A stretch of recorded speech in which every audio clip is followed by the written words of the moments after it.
1996, when I first met Pat Williams, when he agreed to keynote the Central Florida breakfast for the 1996 Paralympic Games. And Pat, a lot of people didn't know that. And I don't think you even gave it a second thought. You might recall that it was Carolyn Winston that invited you on my behalf to be a part of that process. And what happened just by Pat's attendance there, many notable people in Central Florida came to that session just to hear Pat Williams. And as a result of that, we had a very successful fundraising event. If there's a lesson to be learned in how you get professional franchise involved in disability sports, this was a model for that. The Orlando Magic then went on to support the Paralympics in many other ways. We had Curly, they won't know these people. Does Curly ring a bell? Otis Smith? Curly Neal? That's for the old timers. The younger people wouldn't know that. Those individuals stepped forward because of the Orlando Magic's commitment to the Orlando Magic Wheels, which is a wheelchair basketball team in Florida. And because of Pat's support, if you've ever tuned in at halftime to one of their games, you might see a wheelchair basketball game taking place during halftime. He has always been helpful without even thinking about it. And I have to remind him of these things moving forward because these are things that he does because of who he is. But let me tell you why I'm really impressed with Pat Williams. Pat Williams is a proud father of 19 children. He's a firm believer in international adoptions because of his 19 children, 14 of them were adopted from 4 foreign countries: the Philippines, Romania, Korea, and Brazil. Pat also knows the challenges and opportunities of raising children with disabilities, and that's part of the reason why he's part of this family. Because he's been there, done that, and has shown that one can be successful despite what the challenges might be in front of them. Pat truly represents the Paralympic ideal. So join me in a round of applause for Mr. Pat Williams. Thank you all very much. Thank you. Thank you all very much. Thank you.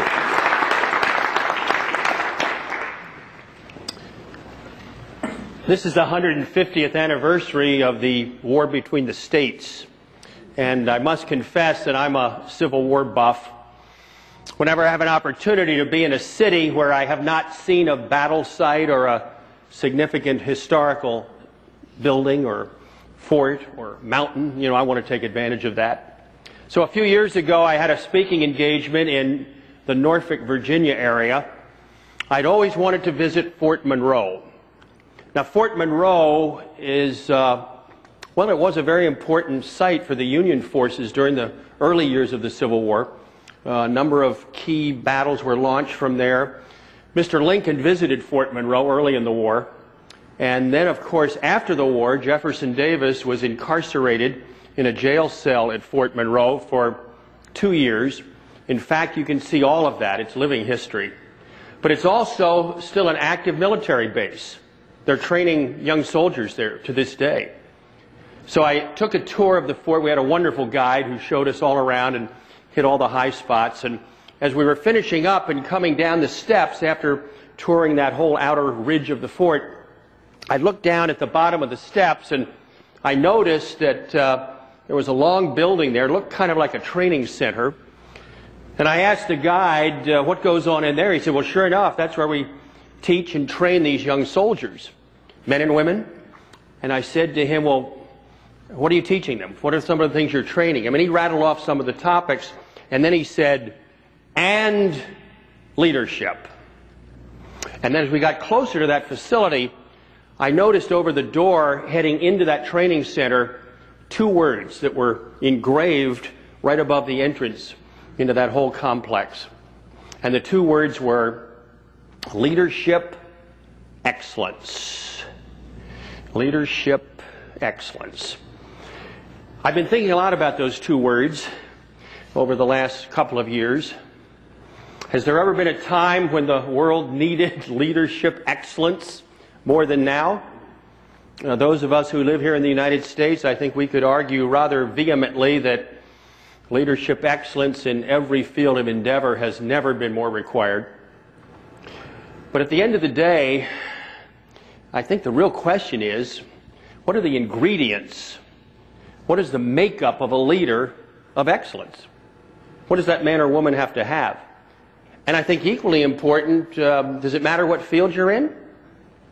I mean, in the field of government or business, sports, the church, education?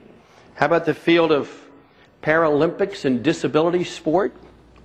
Well, my argument is that those qualities of leadership excellence are needed everywhere. And I found that they're exactly the same in every field. I mean, it doesn't matter. You can't just break it down and say, well, it works here, but it doesn't work here. It works in every field of endeavor. Now, let me share with you, before I outline what I consider the 7 keys to leadership excellence. And it's simply this.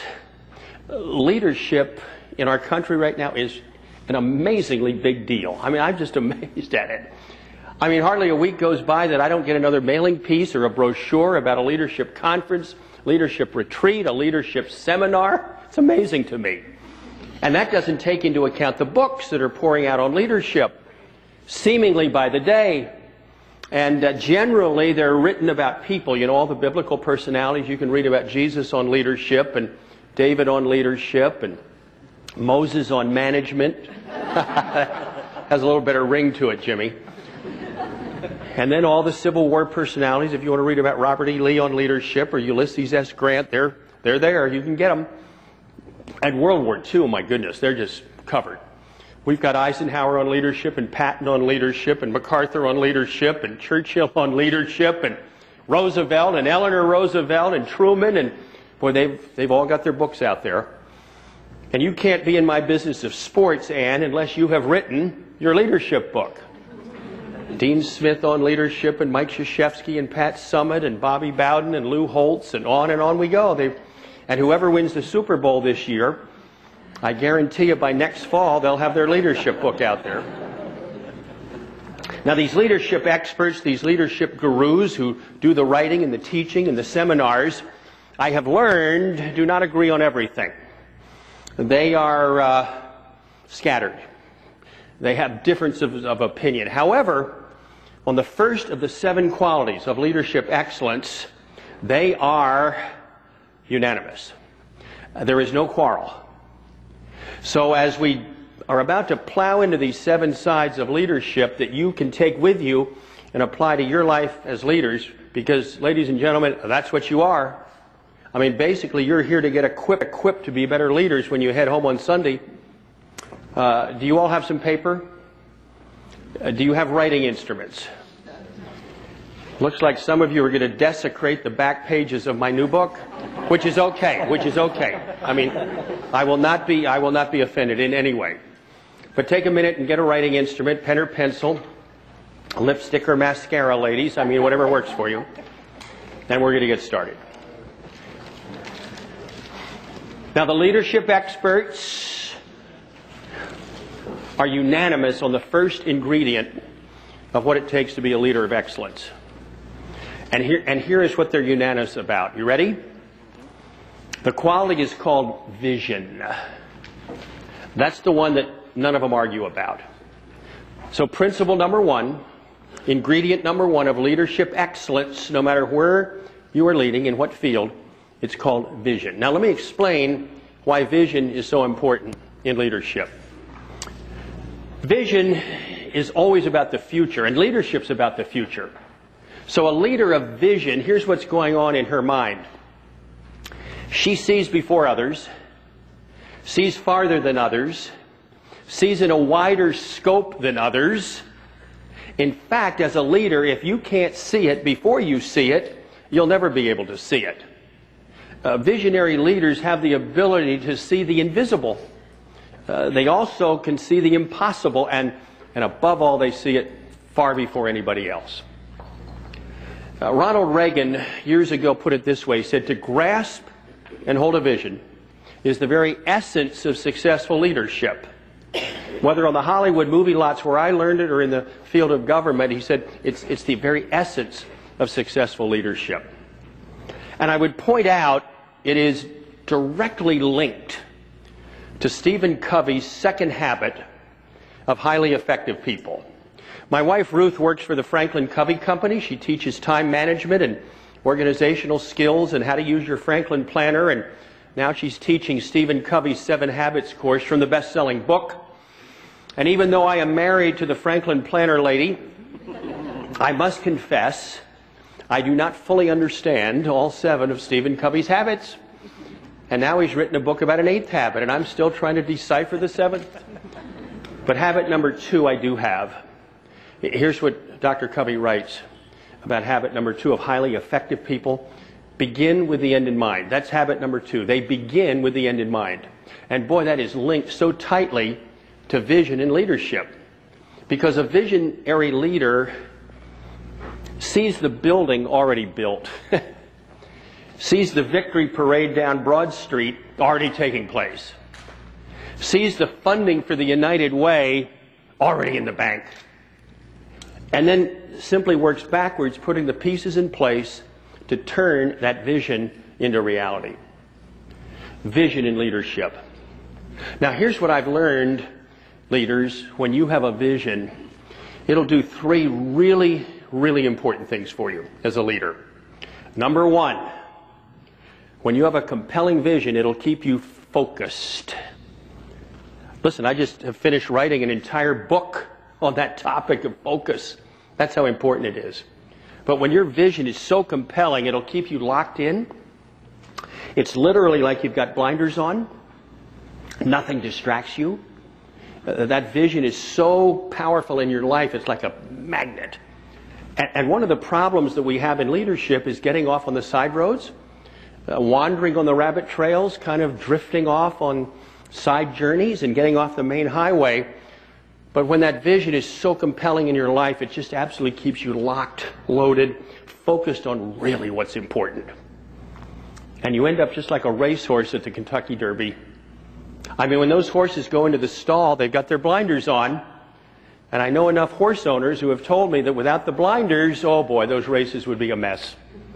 Those horses would be all over the track. They're very social creatures. And they'd want to check out what everybody's doing in all the different lanes, and oh, it would be a nightmare. But with the blinders on, they're locked. They're absolutely zoned in. And as leaders, we have to have that same mentality. Here's the second thing that a vision does for us. It keeps you fueled. You know what that means? Gives you energy, gives you passion, gives you excitement and enthusiasm for what you're doing.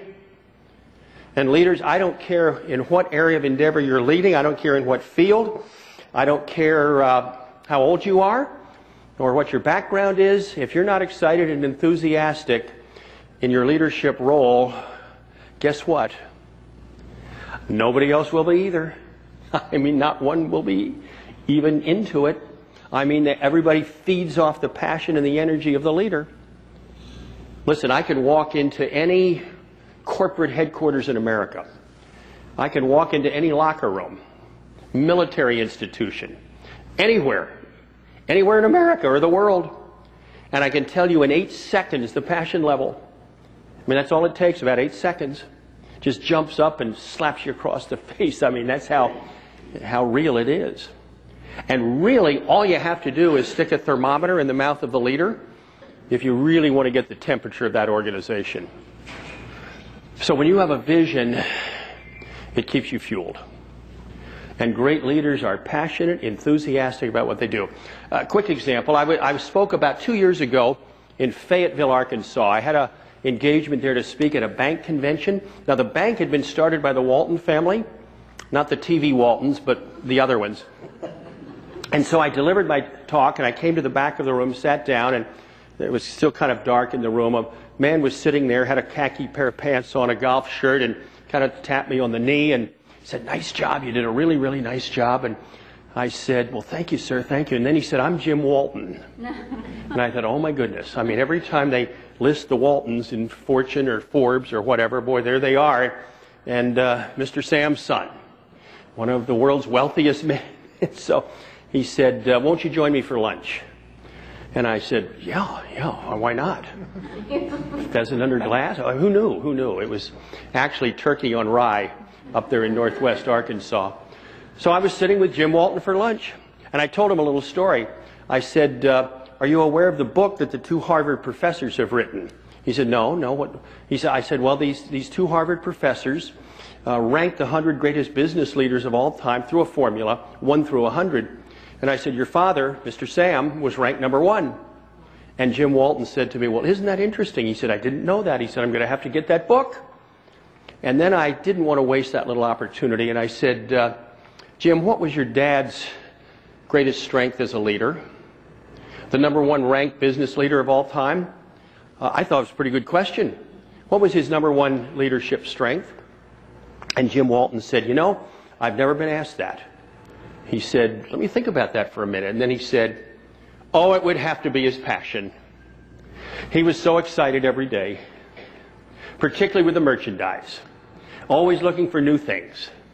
Best price, best buy, stack them high, sell it low. I mean, he was just so excited. And I was wearing an Hawaiian shirt that day up in Fayetteville.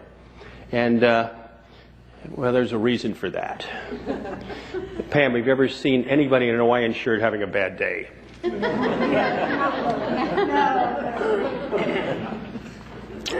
And Jim Walton said, Dad would have just been so passionate and curious about your shirt. He said he would have wanted to know the material and where it came from and where that fabric came from. He said he'd turn the sleeve inside out to check on the stitching inside the sleeve. He would have just been absolutely fascinated with your shirt and intrigued and passionate, as he was with everything that came through here. And I thought, I guess that's why he was number 1 on that list. I mean, when you have a vision, leaders, it keeps you fueled, keeps pulling you and dragging you just because you're so excited you can't sleep at night. And then the third thing that a vision does is help you finish. Get you across the goal line, into the end zone. And you see, in leadership, ultimately, we are all judged by how we finish. Peter Drucker, the great management and leadership guru, summarized leadership in one sentence. He said, leadership is always about results. I'm writing a book now about Bobby Bowden. It's called Bobby Bowden on Leadership. It'll be out in a couple of weeks. And I did about 350 interviews of people who knew Coach Bowden, including Leland Bird, who was the athletic director at West Virginia University when Bobby coached there years ago. And I just asked Leland Bird over the phone one day, what made Bobby Bowden a good leader? And Leland Bird, with that wonderful West Virginia accent, said, he got the job done. That's what a leader's supposed to do, isn't it? Said Leland Bird. But that requires finishing. And I do want to point out that with leadership, there's some long stretches of desert, aren't there? It's not always easy. There are mountains to get over, aren't there? And there can be deep valleys. And there can be periods when we just say, it looks hopeless. I mean, we're never going to get there. I mean, I don't think it's ever going to work. But I do want to point out to you that every leader, I am convinced, particularly those that we most admire, we never should have heard of any of them.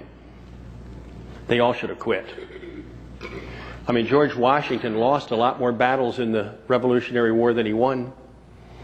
And Mr. Lincoln, I mean, you've seen that long list of his failures, haven't you? And Franklin Delano Roosevelt ends up with polio at age 38, never takes another step on his own the rest of his life, gets elected president of the United States 4 times. Don't think you'd have bet on that, would you? And Winston Churchill, arguably the greatest leader of the 20th century, go study his life. Horrible upbringing. I mean, he had a terrible relationship growing up with his parents. Battled depression his whole life, called it the black dog. Just plagued him his whole life. And then there's Walt Disney, Uncle Walt, one of my heroes. I've written 2 books about him. Studied him really in depth. We certainly never should have heard of Walt.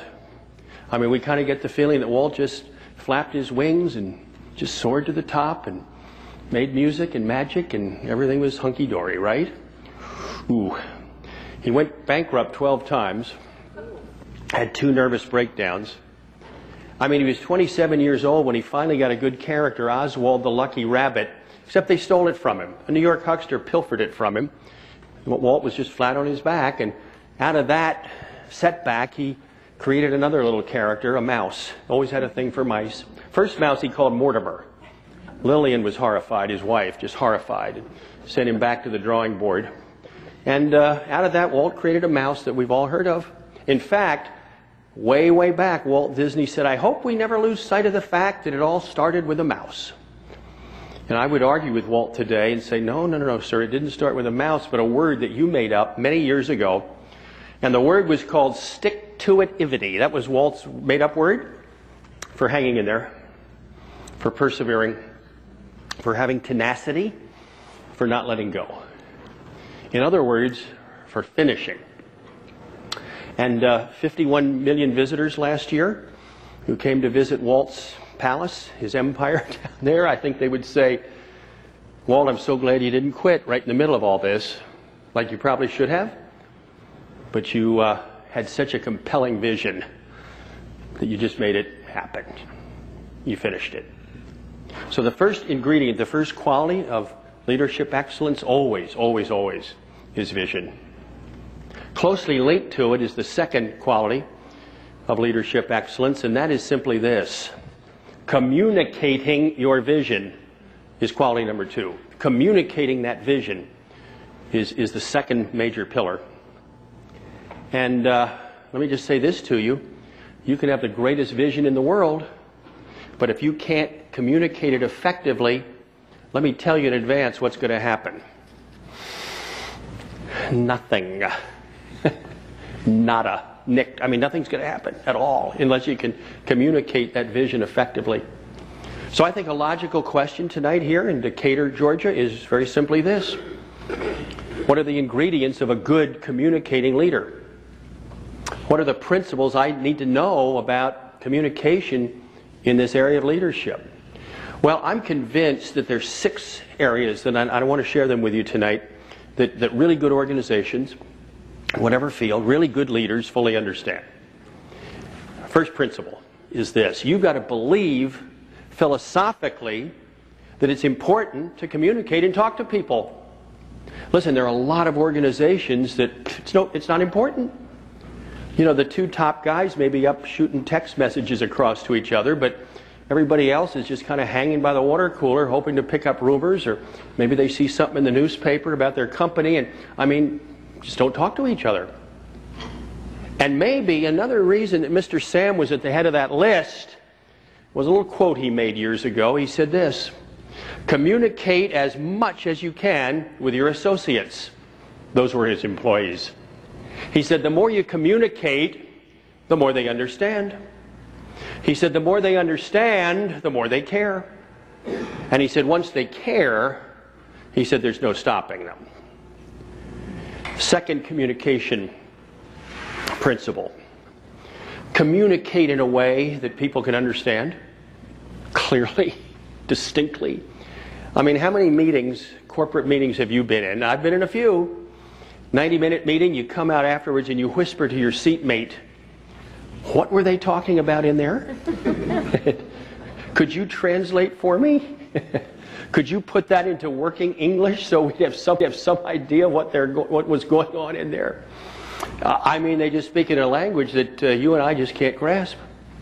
So let me give you a little principle of communication from Bob Shepard. If you ever went to Yankee Stadium from 1951 to 1997, you heard that voice, the PA announcer for the New York Yankees. "Good afternoon, ladies and gentlemen, welcome to Yankee..." Oh, he was something. Reggie Jackson said it was the voice of God. To this day, Derek Jeter is still introduced by Bob Shepard via tape because he died last year. Number 2, Derek Jeter. I mean, he still does it by tape every time Derek comes to the plate. What a voice. But in his real life, he was a speech coach at the university level. He taught public speaking. So a few years back, I was writing a book on public speaking and wanted to track down a whole bunch of experts. So I was able to get his home phone in New Jersey and called him. At this point, Bob Gosh, he had to be 93, 94, something like that. So he came onto the phone, hello, hello, hello. I mean, it was amazing. And I thought, boy, it would be something to have breakfast with him at Denny's. I'll have breakfast number 2, with sausage. And I just simply said, Bob, what are the 3 keys to being a good public speaker? And Bob Shepard over the phone said, Pat, the 3 keys to being a good public speaker are the same 3 keys I used in my work at Yankee Stadium. Be clear, be concise, be correct. Boy, I wrote that down real fast. And I thought, man, every leader in the world could get a lot of stuff done with those 3 principles. Every boss and employee, coach and athlete, general and private. The United Nations could probably benefit, couldn't they? Be clear, be concise, be correct. To say nothing of husbands and wives. And parents and children. Here's the 3rd principle of communication. Communicate optimism. Communicate optimism. Again, Ronald Reagan reminds us optimism is a choice and one of the most powerful ones you can make. So leaders, every day as a leader, you get to make a choice. I'm going to be an optimistic leader or I'm going to be a pessimistic leader. And I would simply say that optimism trumps pessimism every time. Former President Harry Truman, one of my favorites, said, I've never seen a pessimist get anything done successfully. And General Colin Powell put it this way. He said, perpetual optimism is a force multiplier. That's a military term. And what it means is it grows, it expands, it multiplies through the ranks of any organization as you plant those seeds of optimism. And then the 4th principle of communication is communicating hope. Napoleon pointed out that a leader is a dealer in hope. And every person you're involved with, every person that you have a leadership influence over, well, they can't live for 5 seconds without hope. None of us can. I mean, we just perish in our spirit if we don't have hope. To me, the most devastating word in the English language is hopeless. His health condition is hopeless. This team is so bad, it's hopeless. Oh, boy. This child of mine is hopeless. That to me is the most depressing word in the English language. So I think often of Emily Dickinson, the poet, who said, hope is the thing with feathers that perches in the soul and sings the tune without the words and never stops at all. The 5th area that leaders must understand about communication, they are communicating motivation and inspiration. Leaders, you're a motivator and you're an inspirer. And if you're like me, you're thinking, I'd rather not have to do that. I mean, 43 years I've been involved with teams in the National Basketball Association, Chicago and Atlanta and Philadelphia and Orlando. Oh, just 1 year, just 1 season. How cool it would be if everybody on the team was self-motivated, self-inspired. Oh, boy, I'd love that. Hasn't happened yet. I'm getting a wee bit discouraged, a little bit concerned. Is it ever going to happen? So I've come to the stark conclusion that till it happens, miraculously some year, we're constantly motivating and we are inspiring. And on that word motivation, gang, just remember it comes from the root word motive. So we're constantly trying to figure out the people we're engaged with. What is their motive? What drives them? Why do they do what they do? And then if we can start really getting that nailed down, you can start hitting those buttons and then start pouring in that inspiration. I think at the end of the day, motivation has to be an inside job. We can't run around all day long giving Knute Rockne pep talks. I mean, we just can't do that. So we're ultimately trying to help people get motivated from within. And I think when we inspire them, that certainly speeds that journey. And then the 6th and final point I want to talk to you about in this area of communication as a leader is this. You've got to communicate publicly in front of other people, and that means verbally. You know what else that means? Fear. I mean, every time they do a poll in this country, every time the Gallup people do a poll on fear, the number one fear is never death, or snakes, or spiders, or a hurricane, or a shark nip or an alligator bite down in Florida. The number one fear is always standing in front of a group of people and talking to them about anything. I mean, that just terrorizes people. Jerry Seinfeld years ago was talking about funerals. He said, at a funeral, you're better off in the casket than you are delivering the eulogy, said Jerry. But leaders, here's my point. You've got to fight through that fear and take very seriously this whole business of communicating in front of other people. I'll tell you what I've learned. Leadership generally, usually gravitates to that man or woman who can talk, who can express herself in front of other people in a riveting, powerful way that just absolutely grabs them and shakes them and challenges them and uplifts them. That's generally who we elect to office. That's generally who gets hired to the key post or the head coaching job or the senior pastor job. I mean, the ability to communicate in front of other people. That's how important it is. And I just want to drive that point home with you for just a minute, because when you think about the great leaders in American history, world history, the ones that we admire the most, I think what it comes down to at the end of the day is, yeah, they had a powerful vision, but they were able to communicate it so effectively. We still hear their voices today, long past their time on earth. So just take a minute with me and follow.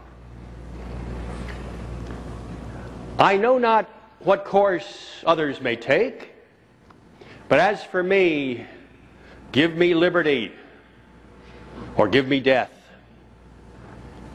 77 years ago, our fathers brought forth on this continent a new nation, conceived in liberty and dedicated to the proposition that all men are created equal. This great nation will endure as it has endured. It will revive and prosper. So first of all, let me assert my firm belief. The only thing we have to fear is fear itself.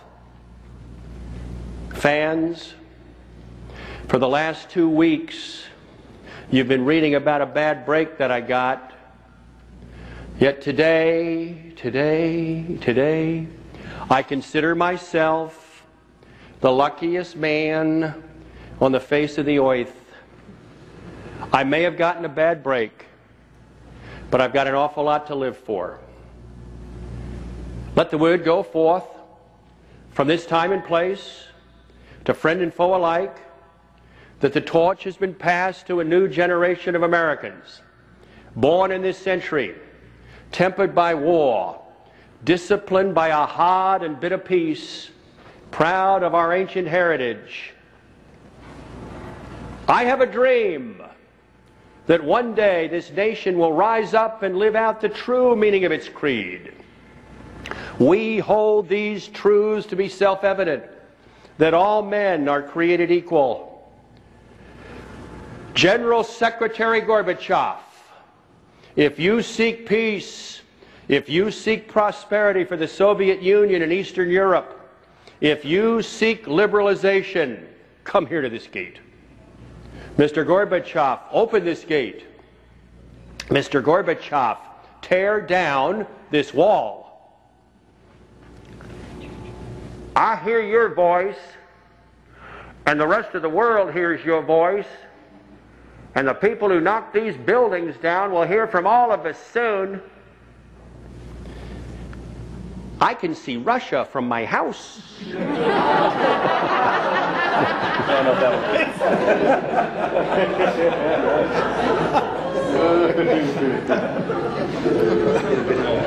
You betcha. By the way, in closing on this item, let me just point out that these great communicators verbally, from Jesus with his parables, to Mr. Lincoln with his yarns, to President Kennedy with his tales, and Ronald Reagan with his quips and stories. At the end of the day, they were all storytellers. They were all storytellers. So leaders, here's my point. Save your stories. Collect them. Write them down. Keep them filed. Because we are hardwired to retain stories, not PowerPoints. And preachers, long after your 3 points in a prayer are over and we get to our cars, we've probably forgotten most of it. But we never forget your stories. So the best leaders are always very much aware of communicating through stories. So here's where we are. We have discovered that the first ingredient of leadership excellence is the vision thing, followed very, very closely by the ability and the importance of communicating your vision. The third ingredient is so important. I'm going to ask you to stand where you are, and I'm going to ask, did you just hear me? I'm going to ask you to stand where you are, turn to your right, and say to your seatmate, how are your people skills? How are your people skills?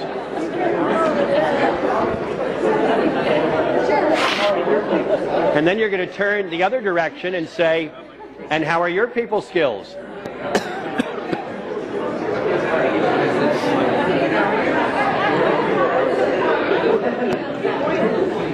And as you take your seats, I will point out to you the third ingredient of leadership excellence. People skills. Great leaders have a heart for people. They care about people. They are interested in other people. They have empathy for people. What I'm trying to say is they love people. At the end of the day, they love people. We started up a women's team years ago in Orlando, the WNBA, hired Carolyn Peck as our first coach. She had coached under the great Pat Summitt for 2 years at Tennessee. So in the interview process, I just said to Carolyn, what did you learn from your time with Pat Summitt? And in that wonderful Tennessee drawl, Carolyn Peck said, I learned that you got to love your team, she said. And that reminded me of Eddie Robinson, the longtime football coach at Grambling University.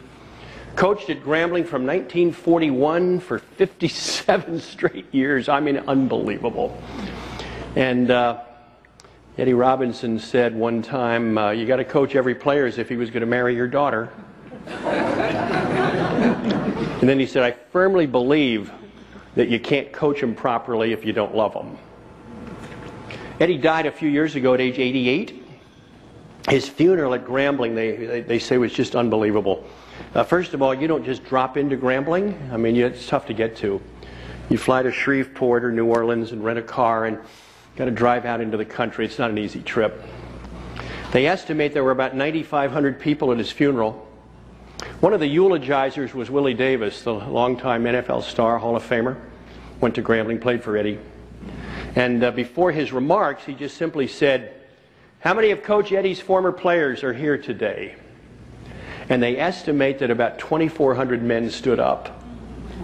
And I thought, man, oh man, many of them had to be very elderly, who came at great personal cost and physical wear and tear from all around the country. And there they were, 2,400 men paying tribute to their coach. And all I could think of was, you can't coach them if you don't love them. And obviously those men felt loved. They felt absolutely impacted deeply by their college football coach. So what are some people skills that we can work on? People skills that can make a difference? Well, let me suggest a few. Number one, be visible and available. Be visible and available. That's what I've learned that great leaders do. There's a tendency in leadership, particularly as we get up that food chain and really become a big shot, to isolate ourselves, to get up in that ivory tower and make it tough for people to get at us. But great leaders are visible and available. Tom Peters called it managing by walking around. But long before Tom Peters came along, George Washington was doing that. For the 8 years of the Revolutionary War, he never left the troops. Never left them. Out among them. And during those tough, cold winters, his wife Martha would come and head up the sock knitting brigade and help those young men get through those brutal winters. By the Civil War, we had photography, and after most of the major battles, where was Mr. Lincoln? Well, he was out on the edge of a lot of those battlefields, checking with his generals, who had generally not generaled well, but there he was. No telling how many hospital units he visited and dying and injured soldiers. By the civil rights marches of the 60s, good question would be, where was Dr. King? I'll tell you where he wasn't, back in that little red brick church house downtown Atlanta that you can go visit anytime. He was out leading so many of those marches, facing the snarling police dogs and the billy clubs and the fire hoses that would rip bark off of a tree from 100 feet away. Spent 42 nights in prison, visible and available. That's what great leaders do. Here's a second people skill to be thinking about. It's called listening. Listening leaders. They're kind of a rare breed. We've got a lot of talking leaders, but not a whole lot of listening leaders. But when a listening leader comes along, that man or woman will never be forgotten. Because that leader understands that the word listen and silent are made up of the same letters. And I think there's a message there. George W. would probably call it a subliminal message, but there's a message there. And you know, the highest compliment you can pay anybody as a leader is to listen to them. I mean, in an uninterrupted fashion. I mean, you're not checking your text messages and clearing your voicemail and fooling around with emails, and I mean, you're really listening, paying attention. And in the process, guess what? You really learn a lot. Oh, you learn a lot. I mean, the sharpest leaders are the best listeners because they pick up all sorts of stuff. I mean, they're just attuned and attentive listeners. Here's a third people skill. It's called empowerment. Empowering people. That means to uplift them, to encourage them, to support them, to hug them, pat them on the back, give them a good word of hope and praise. And for some reason, leaders have a hard time with that. I don't know what the problem is. Maybe they think, oh, he's going to come and want a raise. Or he'll be in the office wanting a new title or something. Maybe, so we just kind of keep him on bread and water. You know, we don't want to get them feeling too good about themselves. But great leaders empower each other. I worked for one in Orlando. Rich DeVos is the co-founder of the Amway organization. He and his family have owned the Magic for over 20 years now. And whenever Rich is asked his role with Amway, which started in his kitchen in 1959 when he and his partner anteed up $40 and got it started. It's now a $10 billion worldwide company. But Rich is always asked, what's your role with Amway? He said, I'm the head cheerleader. And that's what he's done. I mean, for 50 plus years, just travels around the world cheering people on. You're doing a great job. Couldn't do it without you. Thank you for all you're doing for us. We sure appreciate it. I mean, that's how he talks to you. And you're tanked up for about 6 months. I mean, you're ready to go. Reminds me of Mark Twain, who said, I can live pretty well all day long on one good compliment. Now, you can overdo it. You know, I'm not suggesting here that you gush over everything. Oh, way to sort those paper clips. That was beautifully done. I mean, you got those rubber bands in that little cubby hole in your desk. It is gorgeous what you just did. I'm so impressed. I mean, you can overdo it. And but a word fitly spoken, as the writer of Proverbs says to us, a word fitly spoken. That means said at the right time in the right way is like apples of gold in a frame of silver. Oh, boy, Solomon couldn't think of anything more beautiful. A word spoken at the right time in the right place. Let's just call it empowerment. And then the final people skill I want to share with you is called delegating. Delegating. If I could go back and redo any part of my career in sports, I would have to redo this one. Because for decades, I didn't delegate anything. Why should I? Listen, I was the best and the brightest and the smartest. I should be doing everything anyway. And listen, if I was delegating and my staff was really doing terrific things, I mean, wouldn't the owners potentially say, ooh, why are we paying Williams the big bucks? These people seem to be doing just fine. I couldn't run that risk. So I did it all. Well, when we finally got the Magic started in Orlando and the NBA had grown into the worldwide empire that it is today, I had no choice. It was just taken out of my hands. And I had to buy into the delegating. And boy, did I buy in. I mean, I started delegating. I got really good at it. And now I delegate everything. I've got the cleanest desk in Florida. My staff's a whole lot happier. And the stuff that comes to me, which only I can do, is what I want to be doing anyway. Like being here tonight with you all. And so I'm really big on delegating. So I notice around here tonight there's a lot of hairless men. There's a lot of white hair, which kind of indicates we're not going to be around forever, leaders. I mean, we are not going to be here forever. I hate to break that news to you. And at the end of the day, we're going to be measured as leaders by our ability to get the baton into the hands of the next generation and get them on their way. Get them to start running. I mean, that's, at the end of the day, that's the bottom line. And so the better we delegate, the better we're starting to train that next generation. And let me point this out. Success without successors is not success. You know what it is? Foam on the beach. That's really what it is. Success without successors is just like foam on the beach. It's there, it looks kind of cool and nice and frothy, and then the next wave comes and it's all gone. And our life as leaders will be that. It'll be totally that unless we get the next generation ready to run. So delegation is key. And that moves us to the fourth quality of leadership excellence. Character counts in leadership. Character counts in leadership, or does it?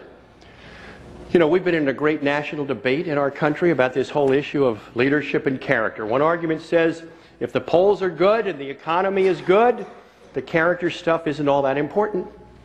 The other argument says you can't lead without character. So what's the deal?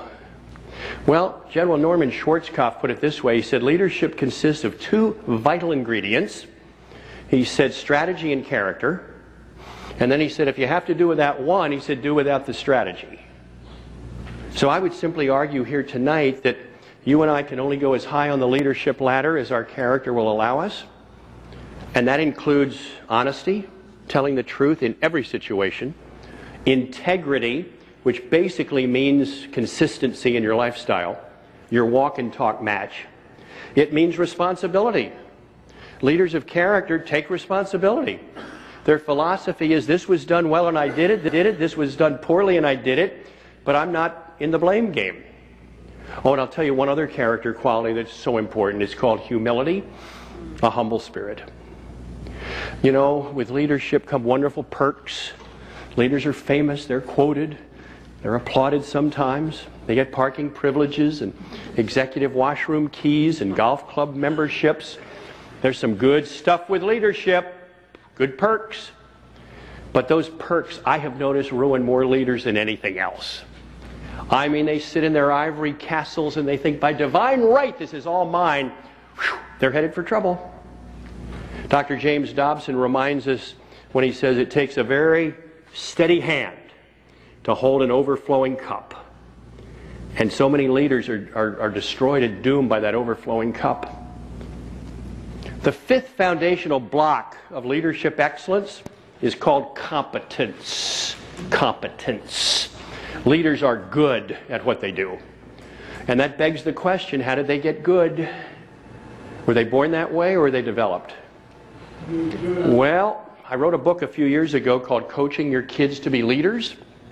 I interviewed about 800 men and women in leadership positions, and one of the questions I asked was, are leaders born or made?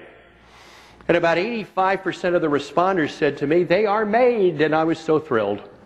If it had been the other way around, I'd have had to call the publisher and say, no need to write this book, because these people are all born this way. Well, obviously, we come into the world with different backgrounds and parenting and DNA and opportunities and all. But I'm just absolutely convinced that leadership skills can be developed. So let me give you 3 competencies to think about. Number 1, solving problems. Colin Powell said leadership is solving problems, and when people stop bringing you their problems, you are through as a leader. So as long as problems are descending on your desk, and your voicemail, and your BlackBerry and Blueberry, I mean, if problems are just stacked up, you're in great shape. Your job is secure. You're not going anywhere. Competency number 2, selling. I mean, leaders are nonstop salespeople, and you're out there selling up a storm. You're selling concepts. You're selling the importance of your passion here and why you're here this weekend, and you're selling to raise funds, and you're selling to get more people involved, and I mean, nonstop salespeople. Listen, the President of the United States outsells. He's selling more than anybody. He's got to sell another election. He's got to sell all the issues of war and health care and on and on. I mean, every time I turn on the TV set, the man's selling something else. And then the third competency is the competency of teaching. May I just point out to you that you are lifelong teachers? It'll change the way you look at yourself as a leader. Vince Lombardi, the great Packer coach years ago, said they call it coaching, but it's really teaching. And John Wooden, the UCLA coaching legend, never used the word coach. It was always teach. I was teaching these young men under my supervision. That's how he talked. And so, gang, you can't be, just remember this, you cannot be a lifelong teacher until you make a commitment to being a lifelong learner. And if you walk out of here tonight with nothing but that concept, you know, your time here with me has been worth it. You can't be a lifelong teacher until you're committed to being a lifelong learner. And how do you become a lifelong learner? Well, one of the best ways I know is to be a lifelong reader. President Harry Truman years ago said, not all readers will be leaders, but all leaders must be readers. We become a nation of non-readers, unfortunately, but we got to change that. And I would suggest that you all could help spark it up, get it started.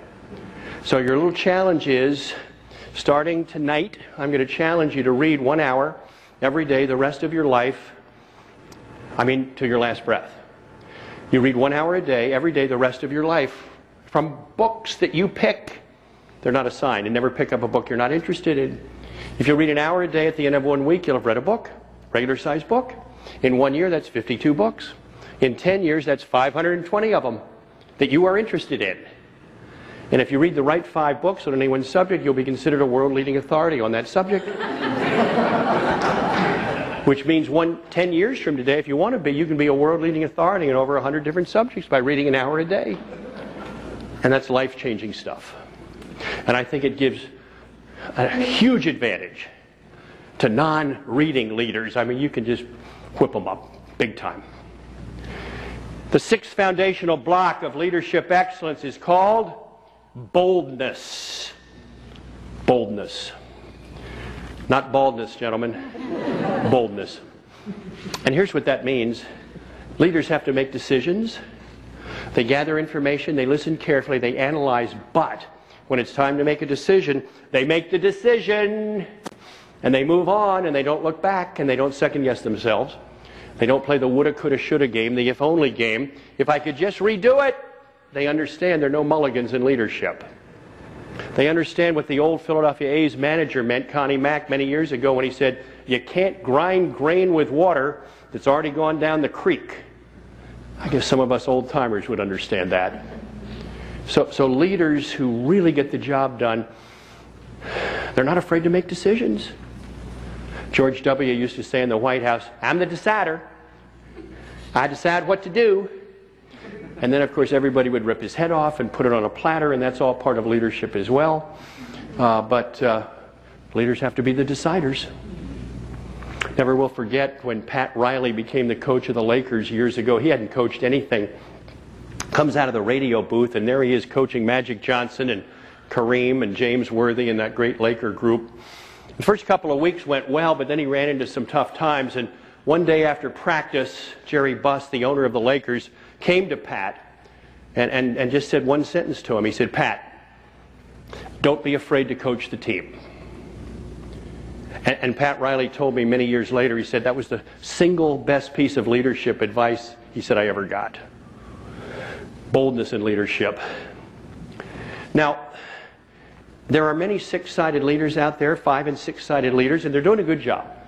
They're worthy of our support. However, to be a leader for the ages, to be a leader who will go down in the history books, a leader who will never be forgotten, there is a 7th side that has to be there. And that 7th side is simply called a serving heart. a serving heart. And in these 7 principles that I've shared with you, this is the first time we have used a verb, an action word. Great leaders with a serving heart understand they are not in that position of authority and leadership to dominate people, to crush them, to browbeat them, to intimidate them, to maneuver them, to manipulate them. No, no, no, no. They're there to serve with a heart of service. It's not about me, it's about you. I mean, that's their mindset. And when you really grasp that, here's the exciting thing. You can go into a pretty exclusive club of 7-sided leaders when that 7th principle really gets locked in. I mean, that group includes, and I wish there were more. I wish I could just rattle off hundreds of names. But obviously Jesus and Wilberforce, who single-handedly broke the slave trade in Great Britain. David Livingston and Albert Schweitzer. Schweitzer was once asked why he went 3rd class on train trips. He said, because there's not a 4th. Gandhi, Mandela, Mother Teresa, Dr. King, Billy Graham, Coach Wooden, Ronald Reagan, and you. How's that sound? 7 things one must do to be a leader right and true. Have vision that is strong and clear. Communicate so they will hear. Have people skills based in love and character that's far above. The competence to solve and teach and boldness that has fearless reach. A serving heart that stands close by to help, assist, and edify. Ladies and gentlemen, lead on.